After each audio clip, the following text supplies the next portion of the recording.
Attendre un petit peu.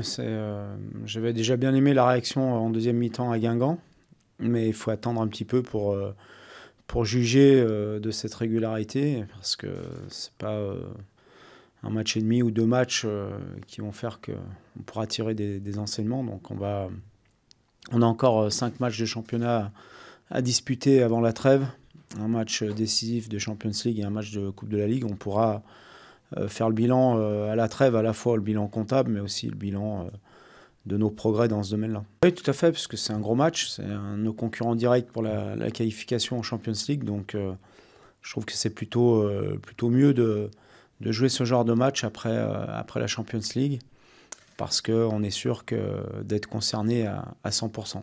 Impressionné, peut-être pas, mais ça montre en tous les cas qu'on a un gros potentiel, qu'on est capable sur certains matchs de se hisser au niveau des meilleures équipes européennes.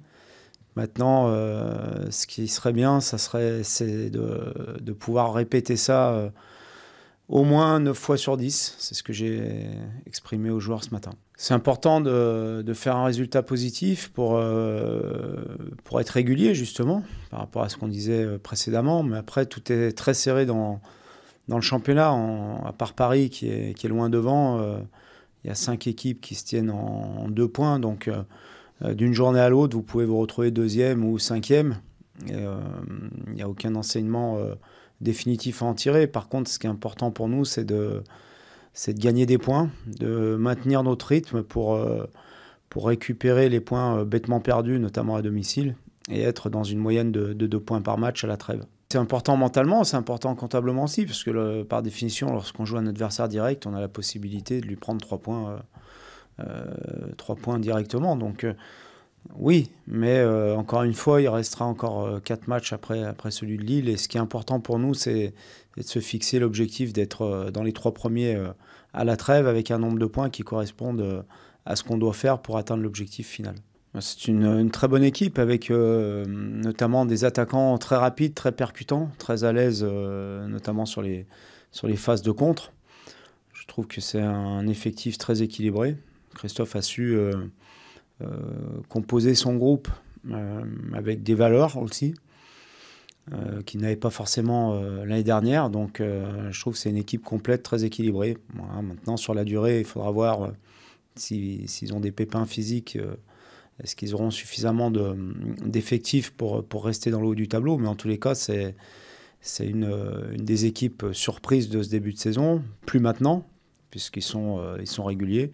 Même s'ils restent sur 3 matchs sans victoire, c'est pas ça qui change leur début de saison pour moi. Tout simplement, c'est un joueur qui nous intéressait, comme tous les bons joueurs qui peuvent nous intéresser. C'est un joueur qui est très percutant, qui est rapide, qui est capable de répéter les efforts, qui est décisif, qui est capable de marquer, de faire marquer.